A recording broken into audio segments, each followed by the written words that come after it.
Hey guys, welcome to my new movie review. Now this is an extremely special one because I'm actually going to talk about a Best Picture Oscar winner movie. Okay, this is going to be an awesome one. Clearly you clicked on the link, so you already know what it is. It's the 1991 Silence of the Lamb. This is an extremely hard R-rated movie. Wow, man, is this a hard R. And it goes for 1 hour and 58 minutes. It is a crime drama thriller. Wow. So the director of this film, guys, is Jonathan Demme. And the cast is Jodie Foster, who plays Clarence Sterling. Anthony Hopkins, and he plays Hannibal Lecter. Scott Glenn, who plays Jack Kroll, and he's Agent Scully's boss. And also Anthony Held, who plays Dr. Frederick. Now, he's got a very small role in this movie. So, as I said, guys, at the start of this movie review, this movie won Best Picture for 1992. And there is such an incredibly obvious reason why.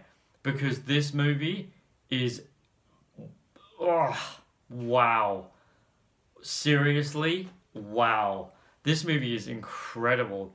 Now, I kind of want to tell you a bit about this before I go into my thoughts about this movie, like in depth. Because a lot of people don't realize that this is actually a trilogy. It's kind of a quadrilogy. It kind of is a quadrilogy. In fact, there's been several movies either side of this movie made. So the first one is Manhunter in 1986. Then it goes on to be this movie, The Silence of the Lamb, 1991. And then we have Hannibal in 2001, and also Red Dragon, and that came out in 2002. And then the last one came out, Hannibal Rising, in 2007. Now these movies are all correlated. They're all fluent. Now what's interesting is it was such an incredible, just a mind-blowingly brilliant movie that it actually went on to make a TV series. So that's how effective this movie was. And the TV series is obviously called Hannibal, and that has the main guy who plays Hannibal, and that is Mads Mikkelsen, and he plays Dr. Hannibal Lecter in that TV series. So guys, this movie is not a it's actually funny. Rewatching this movie, I actually thought to myself, genuinely, literally, my parents had no idea what they were doing. I really thought that, guys. I really did. I watched this as a kid. This is not a movie for children. This is an R-rated movie. And there is a very valid and very good reason why this is an R-rated movie. Man alive. Boy, this is an R-rated movie. So what I wanted to say first off to you guys about this movie, one of the opening scenes of this movie actually shows a very short Jodie Foster, and she gets into an elevator and she's surrounded by fit, very tall men, and it's it paints a picture of how small and not insignificant, but small her character is in this movie. Like, they really want to portray the idea that she's just not a big person. She's not a big... She, can defend herself if she needs to, but with a gun in her hand, she's obviously more powerful. But the opening way, I really appreciated the fact that they really wanted to show her insignificance, if that makes sense. But then the movie goes on to show truly how non-insignificant she really is. She's an incredibly smart woman who has her head screwed on straight, and she is an FBI detective. She is really classy at what she does. there is a very, very obvious reason why this movie won Best Picture, truly. One of the things that I really appreciated, I really valued about this movie, guys, is the fact that Hannibal himself was a psycho genius. The way he spoke and what he spoke about, he knew what he was talking about. He knew exactly what he was saying. He didn't speak fast. He didn't speak and you were like, wait, what? Everything he said, he thought about it before he said it. But he just happened to be completely insane. This movie is pure definition of creepy.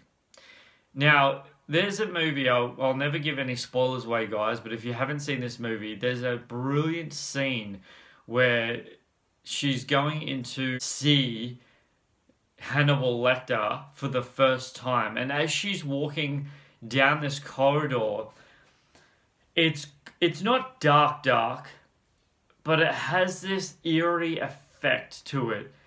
And the music is the thing that really draws the audience into the idea that she's going into something that she possibly is really not prepared for. That, to me, is brilliant filmmaking. I honestly could not believe, the feeling that I got just hearing her. All she was doing was having a nervous facial expression on her face walking down the corridor. That's really what she was doing. But the music is really what brought that tension and that creep feeling into the idea that she was heading into something that you really, really weren't prepared for. I personally haven't seen this movie in many, many years, but rewatching it now gave me a really eye-opening perspective of how intense this movie really is. You see things in this movie that shows you the gore elements without actually going into specific detail of gore elements. And the blood of what you see is, as you know, guys, blood in movie is what normally gives it an R rating.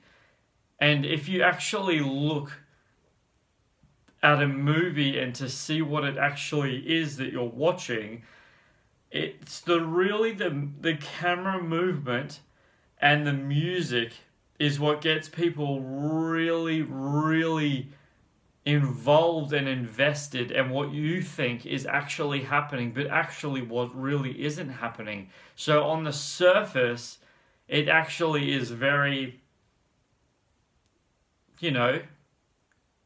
visually okay, but then you really see it. They really show you, and it's way creepier than what you think it is. And it's really, really effective in this movie. Man, is it effective in this movie. This movie sells it, guys. This movie absolutely sells it. The creepiness to it is just on point. So here's a bit of trivia for you guys. I know you love trivia, because so do I. Jodie Foster claims that her first meeting between Lecter and Sterling, Sir Anthony Hopkins' mocking of her accent was actually improvised on the spot. Foster's horrified reaction was genuine, and she felt personally attacked. She then later thanked Anthony Hopkins for generating such an honest reaction, and then thanked him later. That's amazing, guys, at how improvisation in movies can trigger something like that. I think that's so fascinating, where a character and another character can actually work off each other to the point where they genuinely feel affected in the moment, but then overall, they're just acting. but it's genuine. It's a genuine reaction. Guys, that is the biggest thing about Anthony Hopkins, and I'm going to tell you a bit of trivia in a second about Anthony Hopkins winning an Oscar for this movie. So guys, in preparation for this role, Sir Anthony Hopkins actually studied serial killers for the role. Also, he visited prisons and studied convicted murderers and was present in some court hearings that actually had serial killers and murderers in the hearings. I don't even know how you do that. I mean, that is absolute pure commitment for an actor to go that far. Like, come on. Like, to be able to actually be in a room that you know that person has murdered multiple people? What the heck? Oh my gosh. Seriously, that's messed up. Anyway, another piece of trivia, guys, is this is awesome. With only 24 minutes and 52 seconds of screen time, Sir Anthony Hopkins' performance in this movie is actually the second shortest to ever win an Academy Award for Best Picture in a leading role, with David Niven beating him in the role Separate Tables in 1958, beating him at 23 minutes and 39 seconds. You don't really understand how powerful you need to be as an actor, how powerful that you need to convince the audience that you are that character to win a Best Picture. Like, I don't think you can wrap your head around that, guys. That's ridiculous. That's incredible. That blows my mind. To be able to have so short screen time and to be literally that effective on screen, come on. Anthony Hopkins, I salute you, sir. What a brilliant performance. So guys, my question is, have you seen The Silence of the Lamb? If not, do yourselves a favor. As I said, guys, in my personal opinion, this is not an easy watch. There's scenes in this movie that are full-on, graphical, intense, really, really thrilling.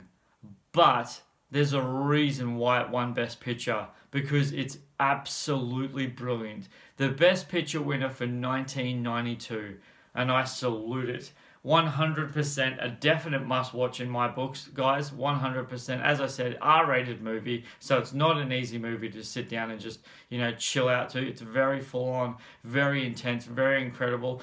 In fact, something that I just thought about, when Agent Sterling meets a certain person in this movie, I'm not going to give any spoilers away, but she meets a certain person in this movie. There was something in me and I've seen this movie so many times, but there was something in me rewatching it that made me go, oh my gosh, this is going to go really wrong.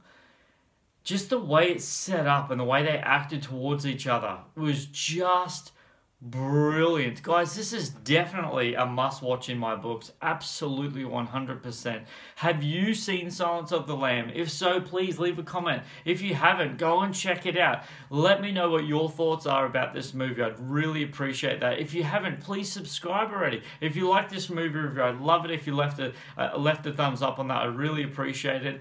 And click the bell for notifications, and as soon as I drop my next review, I promise you'll see it. Until my next review, please take care of yourselves. Thank you so much for being here. Stick around until my next review. See you then.